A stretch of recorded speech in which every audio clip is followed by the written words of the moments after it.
Muito bem, boa noite para todos, boa noite para todas. Nós estamos então dando início à nossa aula de fenomenologia. Sou o professor Victor Hugo e coordeno o curso de filosofia e também leciono em algumas disciplinas desse mesmo curso, tanto no presencial quanto aqui na EAD. A nossa aula, então, tem como tema, né, a fenomenologia. E sobre esse tema, eu queria comentar sobre três grandes pontos para ajudar, né, a vocês a retomar um pouco o estudo da apostila e, e fazer as suas revisões, né? É óbvio que essa aula não é uma tentativa de dizer o que vai cair na prova, né? Mas, pelo contrário, é uma forma de esclarecer, talvez, algumas questões ligadas à discussão da fenomenologia, né? Bom, os três pontos que eu quero falar, um é sobre o conceito de fenômeno e fenomenologia, depois eu quero falar sobre um pouco do método fenomenológico e depois falar um pouquinho sobre o conceito, talvez chave da fenomenologia, que é a intencionalidade, ok? Bom, então vamos começar pelo começo, né? Bom, a palavra fenômeno é uma palavra que não é nova, vamos dizer assim, do ponto de vista da filosofia. A palavra fenômeno, embora o seu uso seja muito comum na filosofia moderna, a palavra fenômeno, dizem, já remonta aos gregos e aos medievais, né? O que significa a palavra fenômeno? A palavra fenômeno, ela significa aparecer, tá? Então, a palavra fenômeno, do grego, né, phainommenon, né, ela significa aparecer, tá? Então, se você buscar a etimologia da palavra fenômeno, você vai encontrar, então, essa palavra que é aparecer, ok? Bom, mas o que tem a ver a questão da fenomenologia e fenômeno, né? Bom, ah, quando nós falamos de fenômeno, né, quando falamos a palavra fenômeno, que é a ideia de aparecer, nós estamos, de alguma forma, falando sobre três grandes movimentos. A palavra fenômeno, primeiro, ela tem a ver com aquilo que aparece, tá? Aquilo que aparece. A palavra fenômeno tem a ver com aquilo que aparece, ou também chamado de o aparecido, né? Então, na ideia de fenômeno, nós temos aquilo que aparece, como estrutura do fenômeno, né? Mas também nós temos o próprio ato de aparecer, tá? Ou seja, o fenômeno, quando a gente pensa a ideia de fenômeno, nós estamos pensando uma estrutura de um movimento que faz aparecer, né? Um movimento do próprio ato de aparecer e o resultado, que é aquilo que aparece, né? Então, quando a gente está pensando em fenômeno, nós estamos pensando uma estrutura que é o ato de aparecer, ou seja, a eclosão, vamos dizer assim, né? A abertura, o evento, né? O acontecimento do próprio aparecer e aquilo que vai aparecer em decorrência desse ato. Porém, entre o aparecer e o aparecido, né? Entre o aparecer e o aparecido, há também aquilo que aparece não se mostrando, né? Então veja, quando eu falo de fenômeno, eu estou falando daquilo que aparece por si mesmo, aquilo que se aquilo que se mostra, aquilo que aparece por si, né? Tanto é que a palavra mostrar não é uma palavra boa, pelo menos do ponto de vista de Heidegger, né? Porque mostrar implica que alguém fez mostrar, né? A ideia do aparecer é justamente uma ideia mais própria, porque diz que é a própria coisa que se dá, né? Que a própria coisa se revela, né? Então é uma espécie de uma dadição da própria coisa. E aí, entre o aparecer, né, aquilo que aparece por si mesmo, e aquilo que de alguma forma faz aquilo aparecer, nós temos o parecer. Então, nós temos o aparecer, o aparecido e o parecer. O que é o parecer? O parecer é mostrar sem se mostrar, né? Então, o aparecer, perdão, o parecer, que aí vem a ideia de aparência, o parecer como aparência é aquilo que se mostra, mas não se mostrando, né? Ele se dá, mas sem revelar a si mesmo.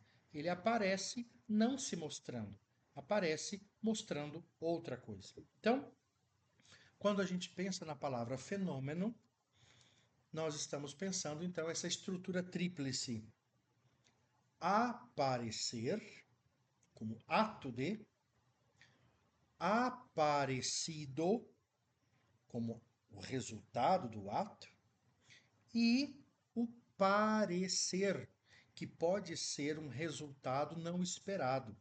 Ou seja, aparece algo que na verdade não é o que ele é, né? E aí vem a ideia de aparência. Bom, então esse é o sentido, né, o sentido fenomenológico da ideia de fenômeno. O fenômeno, então, é todo ato de aparecer alguma coisa, ou a partir de si mesmo, ou a partir de outro, né? Se ele se mostra como ele se mostra, se ele se dá como ele se revela. Se ele se mostra não se mostrando, ele é uma aparência, né? Muito bem. Bom, em termos, o que o fenômeno tem a ver com a filosofia, né? O fenômeno, então, ele é um ato muito ligado à ideia da percepção, né?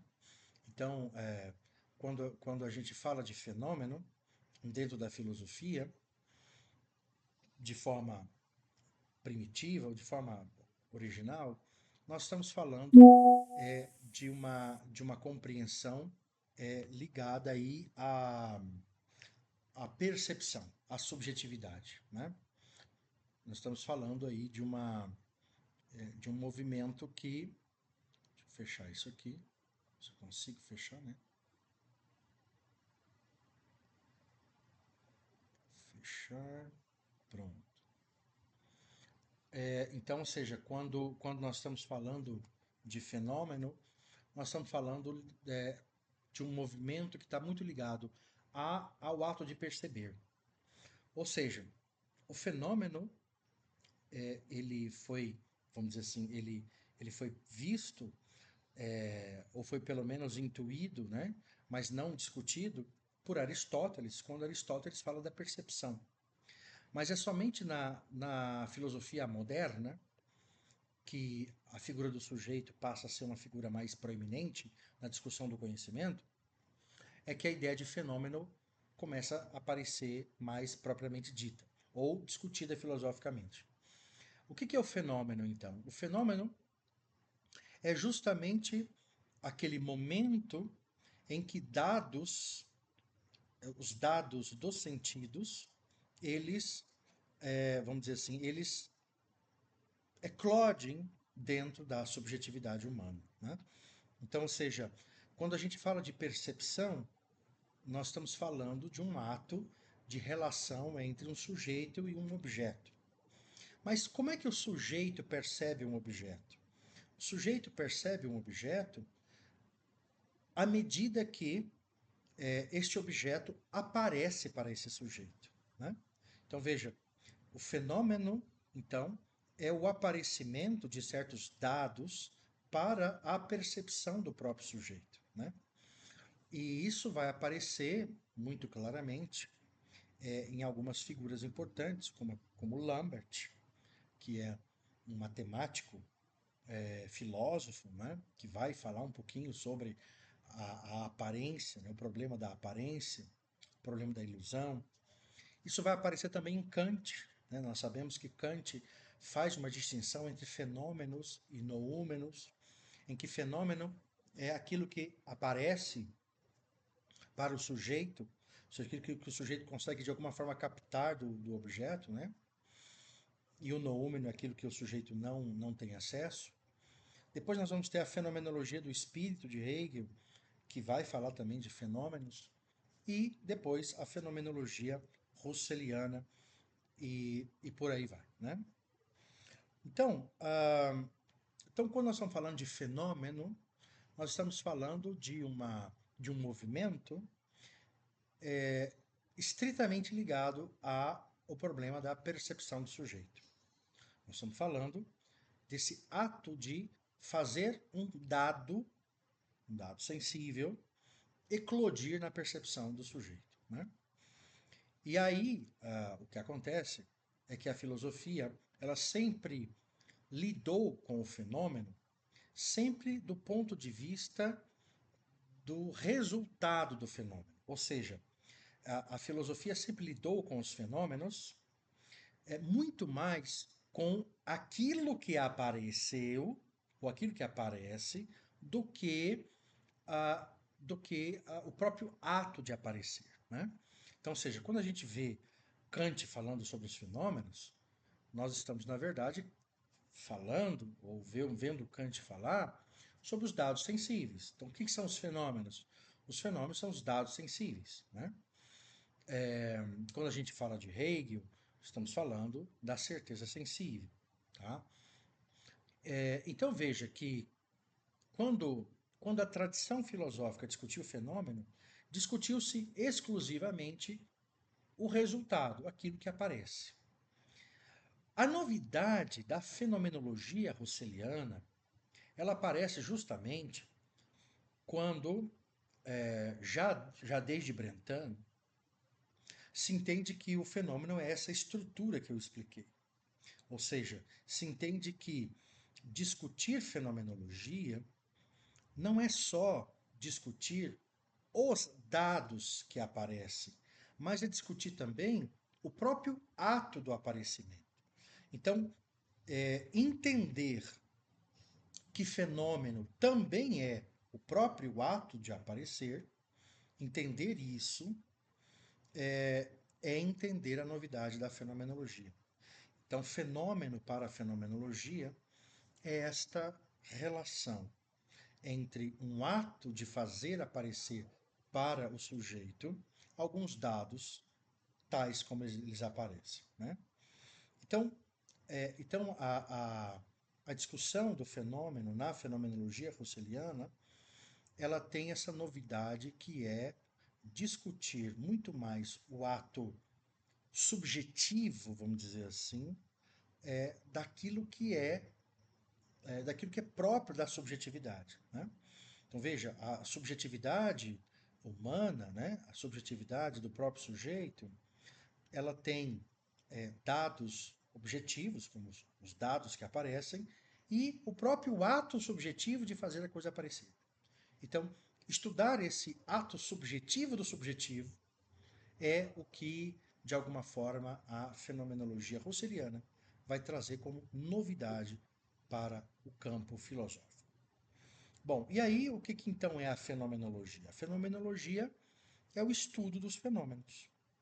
Então, ao invés de estudarmos objetos, ou seja, ao invés de estudarmos as representações como enquanto tais, ou seja, aquilo que é representado, né, aquilo que o sujeito consegue representar, mas é estudar o aparecimento desses dados que vão constituir o objeto.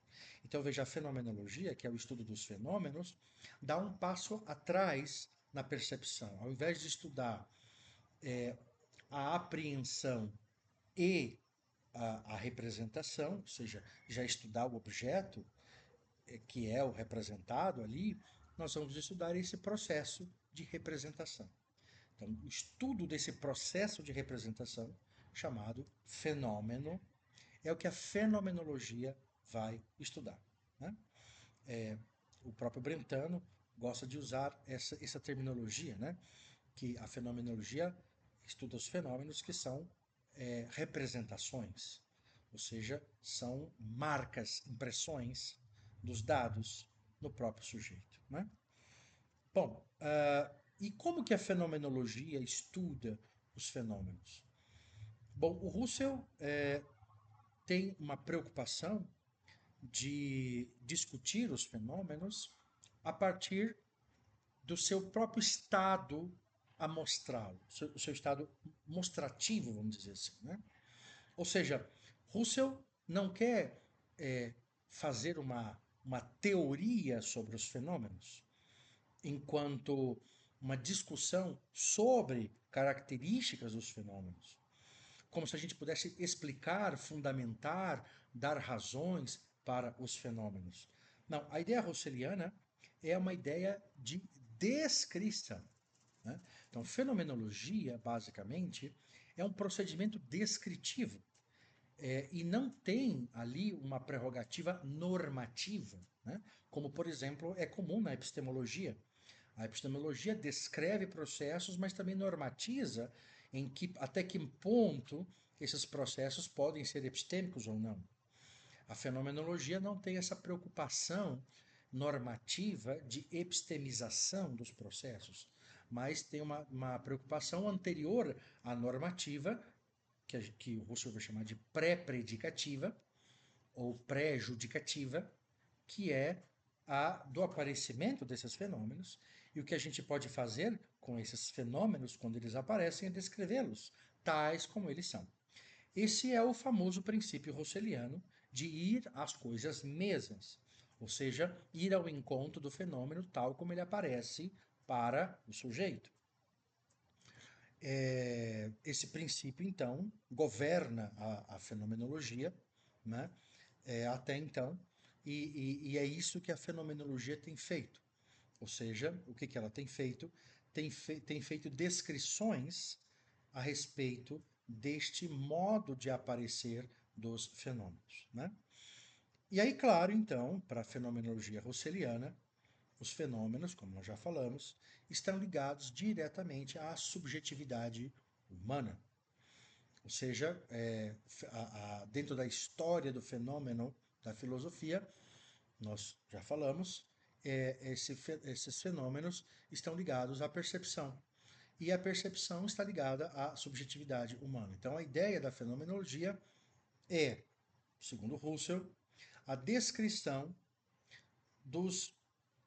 das estruturas fundamentais que formam tanto o fenômeno quanto vamos dizer assim, tudo aquilo que permeia este fenômeno. Ou seja, toda a estrutura da subjetividade que permite que o fenômeno aconteça é descrita pela fenomenologia. Então, a fenomenologia é um estudo descritivo, então não é um estudo normativo, mas é um estudo descritivo dos fundamentos estruturais da subjetividade humana. Né? E por isso, então, ela tem uma relação com questões metafísicas, mas também tem fundamentos ou relações com a questão epistemológica. Né? Ou seja, tanto está ligado ao próprio ato de descrever o aparecimento dessas coisas enquanto objetos que vão produzir o conhecimento, quanto também a descrição das próprias coisas em si mesmas, segundo as quais nós podemos conhecê-las e dizer dos seus fundamentos originários. Então, a fenomenologia ela tem uma dupla preocupação, que é uma preocupação epistemológica, propriamente dita, mas também uma preocupação metafísica. Porém,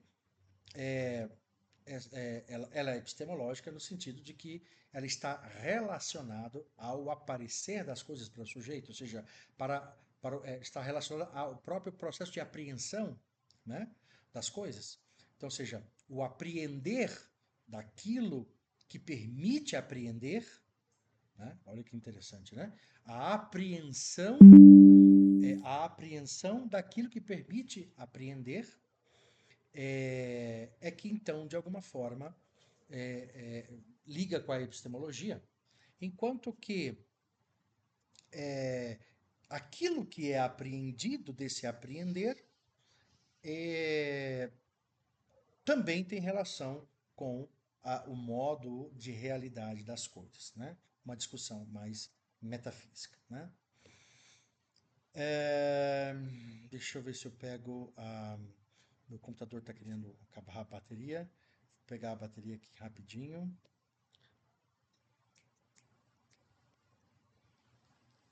Bom, enquanto eu vou pegando aqui a bateria aqui do meu computador. Então tá. Então essa foi a introdução geral. O que é fenômeno, né? E o que é fenomenologia, né? Fenômeno é a relação entre aparecer e aparecido, que está diretamente ligado à ideia de percepção, de apreensão, né? Como nós falamos. E a fenomenologia, então, é esse interesse, esse estudo que tem o interesse de discutir e descrever as estruturas desse aparecimento, né? Vamos colocar aqui. Pronto, fechou. Muito bem. Então, fizemos essa introdução geral sobre a fenomenologia. Vamos agora falar um pouquinho sobre o método fenomenológico. Segundo ponto, método fenomenológico. Bom, como eu disse, né, a fenomenologia russeliana está diretamente ligada ao processo de apreensão das coisas, ao processo de percepção das coisas. Então, ela tem uma relação entre sujeito e objeto muito forte. Porém, a teoria do conhecimento, que é essa discussão filosófica da relação de sujeito e objeto, criaram problemas ou fossos epistemológicos que nos levaram ou a ter que assumir uma postura mais realista, negando ou pelo menos pondo em prejuízo a subjetividade humana, ou uma postura mais idealista, subsumindo a realidade material na realidade ideal. Esse problema, ele acontece porque o Kant deixou em aberto a ideia de que aquilo que está fora do fenômeno, ou seja, aquilo que está fora dos dados sensoriais, não são captados pela subjetividade humana. Então haveria dois mundos: o mundo do objeto, em que o sujeito pouco teria condições de adentrá-lo, que poderia levar a um ceticismo, né? Ou pelo menos metafisicamente falando, estaria com problemas. Mas também vamos dizer assim, há uma questão que é o lado do realismo, né, vamos dizer assim, que põe essa discussão da subjetividade fora do problema, né? Bom, como Kant então criou esse fosso, mundo objetivo e mundo subjetivo, a obrigação da fenomenologia é o quê? A obrigação da fenomenologia é tentar explicar que fundamentos permitem que o ser humano conheça as coisas tais como elas são. E para isso, então, Russell teve que, de alguma forma, abandonar essas posturas epistemológicas, como realismo e idealismo, para tentar chegar a algum fundamento que pudesse explicar como é que o sujeito conhece os seus objetos. Então, a primeira coisa que o Russell faz é tomar uma postura quase cartesiana de suspender tudo aquilo que o sujeito, de alguma forma, aprendeu ou ele sabe sobre o mundo. Ou seja, o Russell vai usar uma metodologia chamada epoqué. Epoqué é uma palavra grega que significa pôr em suspensão, ou suspender os juízos, ou não dar crédito para aquilo que a gente de alguma forma sabe, ou ainda não levar em consideração algumas questões, isolar algumas questões, tá? Então, a epoqué é essa atitude cética que foi pensada por Sexto Empírico de suspender determinados juízos e não levar em consideração determinadas coisas. Então, o Russell diz, olha, vamos imaginar, vamos supor que nós não saibamos nada sobre o mundo. Vamos supor, veja, Russell não está negando, diferente de Descartes, que negou a existência do mundo, Russell não está negando, Russell está supondo, pondo em questão, suspendendo o que nós sabemos sobre o mundo. Quando nós suspendemos o que sabemos sobre o mundo, o que nos resta desta suspensão é a nossa consciência a respeito de todas as coisas. Né? Então, se eu suspendo tudo que eu sei sobre o mundo, o que resta é a consciência que eu tenho do mundo. Né? Ou seja, a consciência que eu tenho a respeito do mundo é a única coisa que me sobra quando eu não sei, quando eu digo que eu não sei ou que eu não quero saber nada sobre o mundo. Simplesmente me sobra essa consciência do mundo. Essa consciência do mundo, ou seja, esse chamado resquício fenomenológico, né? O Russell tem uma palavra que ele gosta de usar, mas eu não vou lembrar agora. Mas essa sobra fenomenológica, né? Assim como Descartes dizia, né? Quando eu nego tudo, eu duvido de tudo, eu não posso duvidar da dúvida, né? A mesma coisa quando eu tenho uma consciência sobre as coisas e, e, e não levo mais em consideração é, aquilo que eu de alguma forma falo sobre o mundo, aquilo que eu sei sobre o mundo, sobra só a consciência que eu tenho do mundo.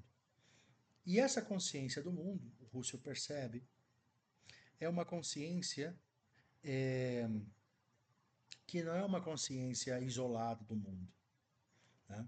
Ou seja, o que o Russell percebe é que aquilo que sobrou desse processo de epoqué, né, é uma consciência que ali, assim, a consciência do mundo é uma consciência que de alguma forma está conectada com esse mundo.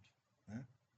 Então, esse procedimento de isolar a consciência do mundo daquilo que realmente de fato o mundo é, ou daquilo que eu sei sobre o mundo, ou daquilo que eu teorizei sobre o mundo, ou seja, quando eu isolo a minha consciência do mundo com tudo aquilo que eu produzo em cima dessa consciência, eu ganho esse lugar chamado consciência das coisas. E esse procedimento Russell chamou de redução fenomenológica. Tá? Então, o que é a redução fenomenológica? É o nome do método que o Russell vai inaugurar para a fenomenologia. A redução fenomenológica é um procedimento em que a gente abandona o que ele chama de atitude natural, que é acreditar que o mundo existe, que o mundo está fora de mim, que eu conheço o mundo, que eu sei o que o mundo é, que eu tenho categorias próprias para entender o mundo. Tudo isso, quando eu abandono todas essas ideias, o que me sobra é justamente a relação que tenho eu e as coisas. Essa relação que tem eu e as coisas é a consciência que eu tenho sobre as coisas. E a consciência que eu tenho sobre as coisas, ou seja, as coisas, à luz da minha consciência, é então o resultado, né, desse processo chamado redução fenomenológica, né? Então, a redução fenomenológica é um método que permite ao Russell chegar até o fundamento da própria consciência, né? Então, o que que é a consciência? A consciência é uma relação, é uma ação, vamos dizer assim, é um fluxo, é um movimento de estar em conexão com as coisas, né? E eu só consigo chegar a essa compreensão de consciência quando eu faço, então, a redução fenomenológica. Então, vejam só, aqui tem duas coisas importantes. O Russell está saindo da ideia de que a consciência é alguma coisa que está dentro do sujeito. Nós aprendemos pela filosofia moderna que a consciência é uma coisa que está dentro do próprio sujeito. Como se a consciência fosse uma espécie de uma substância, como pensa Descartes, por exemplo, né? Ou como se a consciência fosse uma alma que está dentro do corpo. E que os objetos estão fora desse corpo, e aí a alma, ou a subjetividade, ou essa consciência tem que lidar, tem que sair dela mesma, ir ao encontro das coisas, voltar para ela, trazer elementos de fora para dentro, né? Então essa ideia de dentro e fora, né, dentro da consciência, fora da consciência, tudo isso só é possível, eu só posso falar de dentro da consciência ou fora da consciência quando eu entendo que consciência está dentro e fora. Quando eu acho que aquilo que eu vejo é de fato aquilo que eu vejo. Mas o Russell vai dizer, quando a gente abandona, quando a gente esquece tudo que a gente sabe, a única coisa que a gente de alguma forma tem é que eu e as coisas estamos em relações. Eu e o mundo, né, a minha consciência e o mundo têm relações. Por quê? Porque eu tenho uma consciência do mundo. Essa consciência do mundo não é o meu eu subjetivo e não é também as coisas fora de mim, mas é justamente esse entre mundo e entre eu. Então, o que que é a consciência do mundo? Então, uma coisa é a consciência, que seria essa caixa fechada interna. Outra coisa é o mundo, que é aquilo que está fora da consciência. E outra coisa é a consciência do mundo. A consciência do mundo é, então, o modo como as coisas, como a consciência e o mundo se ligam. E é isso que a redução fenomenológica ela vai procurar encontrar. Ou seja, nós vamos reconfigurar a nossa consciência, né, segundo Russell, a partir dessa nova modalidade de entender a consciência. Esse método, que é um método de isolar alguma coisa e eliminar outras, é chamada de redução fenomenológica. Essa redução fenomenológica, com esse termo, com esse nome, isso é muito próprio do Russell. Mas todos os fenomenólogos eles têm algum tipo de redução. Heidegger, por exemplo, reduz a discussão ontológica, ou seja, reduz toda a discussão da ontologia aos modos de ser, eliminando, por exemplo, aí a discussão ôntica, né? Então, é uma redução da própria ontologia aos modos de ser do Dasein. Se você olhar outros fenômenos, como por exemplo Sartre, reduz todas as coisas ao nada, à subjetividade do nada. Se você olhar Levinas, reduz a todas as coisas à ideia da relação com o outro, né? e por aí vai, né? Então, ou seja, cada fenomenólogo, o Merleau-Ponty tem, por exemplo, a redução ao corpo. Então, cada fenomenólogo, de alguma forma, reduz alguma coisa e coloca aquilo coloca aquilo em um determinado, isola um determinado ponto e elimina outras coisas, né? Muito bem. Então, a redução fenomenológica é, então, esse grande método da fenomenologia usado por Russell, né? E que nos permite falar agora dessa nova forma de entender a consciência, que a consciência agora não é mais a subjetividade fora, dentro, dentro de alguém que os objetos estão fora desse alguém. Então não temos mais essa dualidade, esse dualismo, né? Esse dualismo dentro e fora. O dentro só é dentro porque tem uma relação com fora, e o fora só é fora porque tem uma relação com dentro, né? Então, ou seja, não temos como falar de um dentro sem um fora. Não tem como falar de um fora sem um dentro. Isso então implica nessa ideia de que Russell vai falar que toda consciência é uma consciência de alguma coisa, né? Toda consciência é uma consciência de algo. Então, consciência não é uma substância.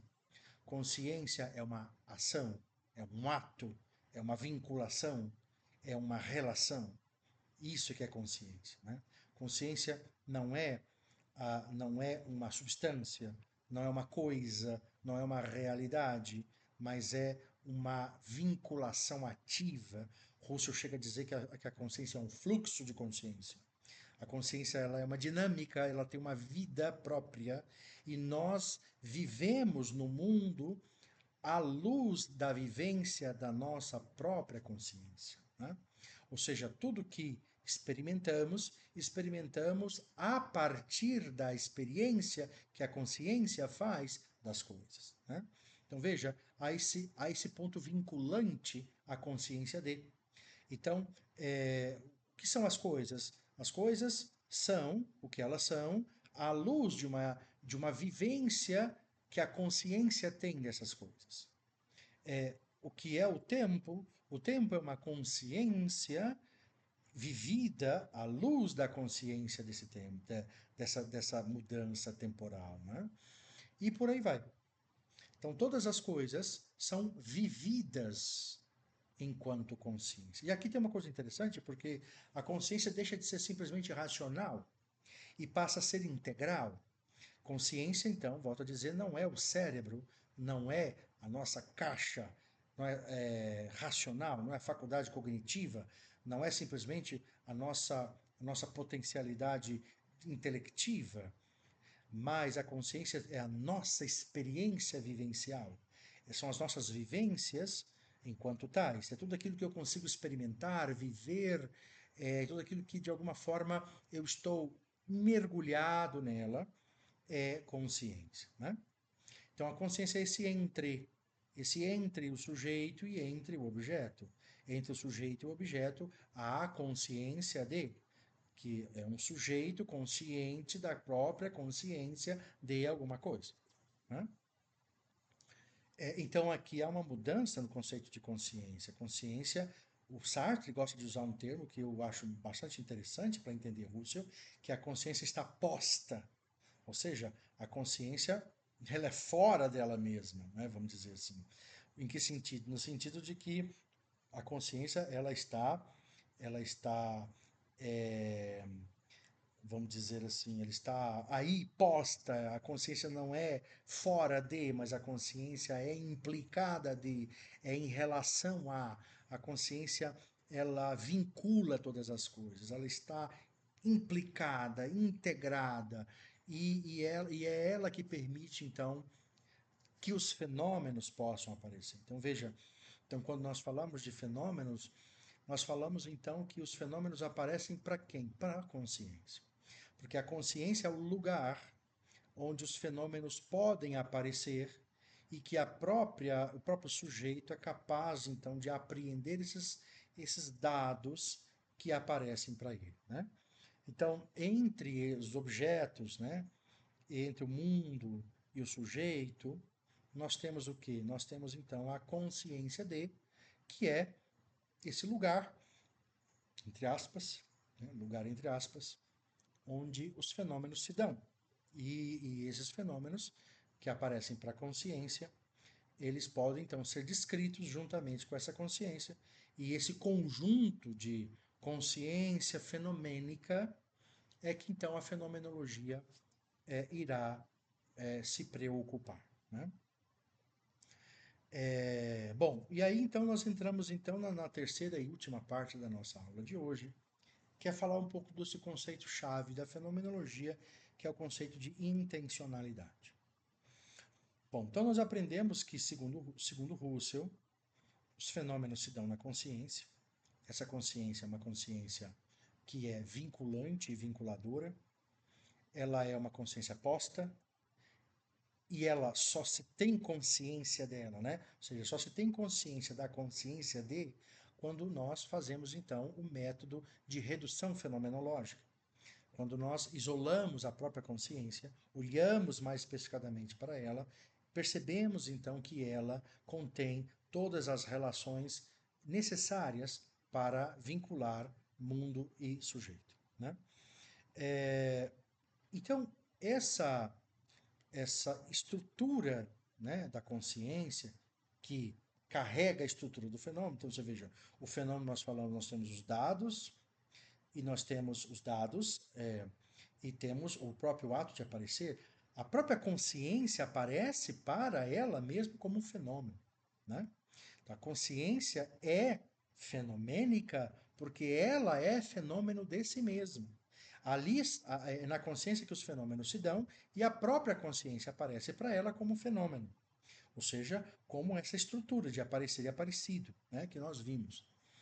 E nessa estrutura de aparecer e aparecido, né, como disse, ou seja, os dados que aparecem vinculados ao ato de aparecer, essa relação, que na verdade não são duas coisas, mas é uma coisa só, né?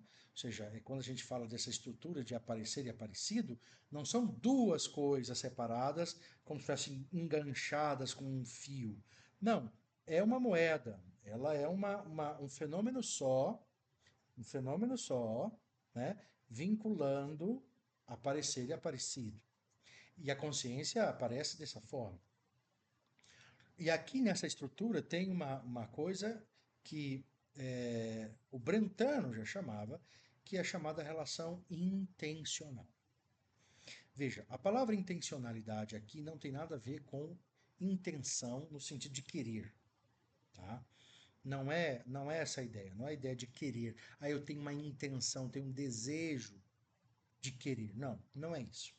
Quando a consciência quando a consciência se vincula, não é que ela deseja alguma coisa. Não. Intencionalidade aqui lembra o termo chamado medieval, chamado inabitação. Inabitação significa que habita em. Né? Inabitação, então, não significa não habitado ou não habitar. Significa habitar em. Né? Então, intenção é a mesma coisa, não é desejo mas é intenção. Ou seja, está tenso, está em tensão, ou seja, está em oposição, está tensionado. Essa é a ideia. Né?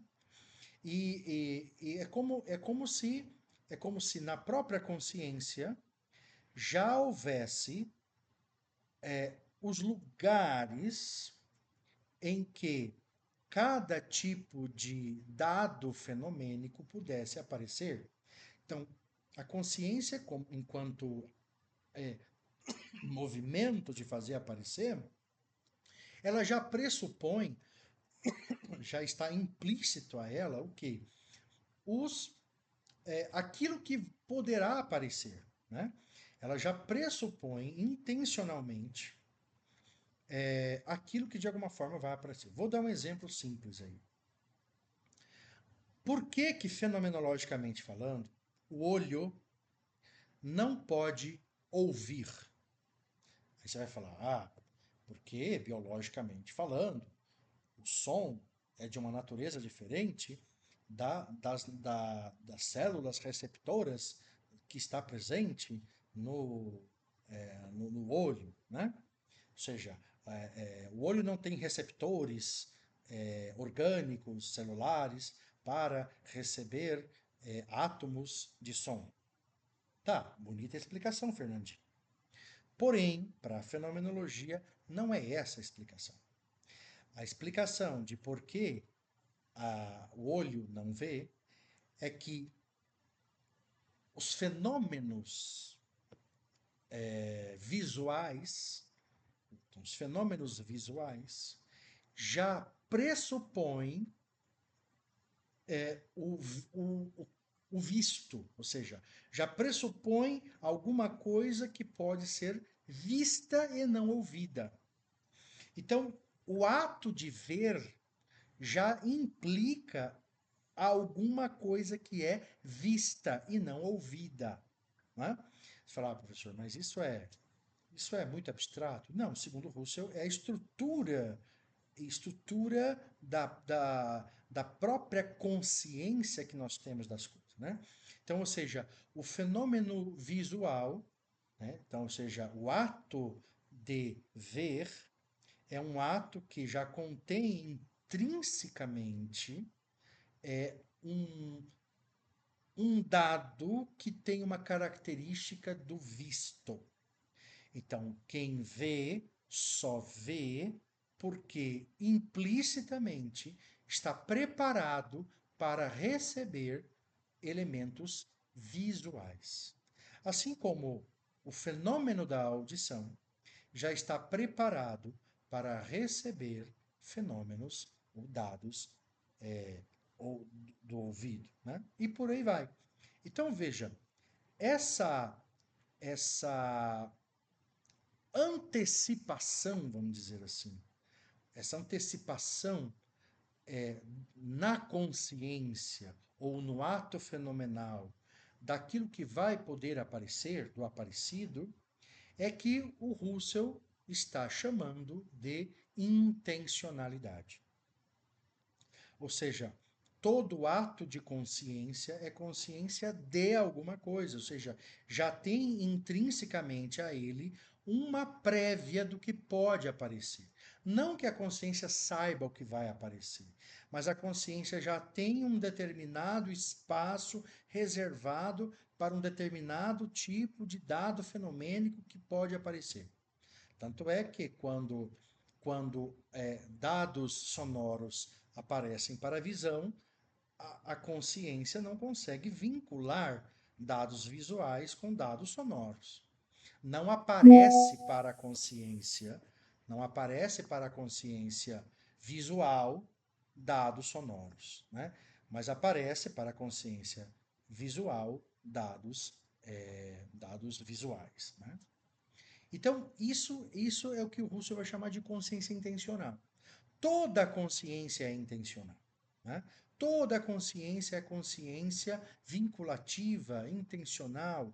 Ou seja, a intencionalidade permite que, no próprio ato fenomênico, coexista elementos mais subjetivos, que ele vai chamar de noeses, e elementos mais objetivos, que ele vai chamar de noema. Noema e noese, então, é uma estrutura que compõe o fenômeno que, é, que fundamenta, que dá a essência, vamos dizer assim, da própria percepção, do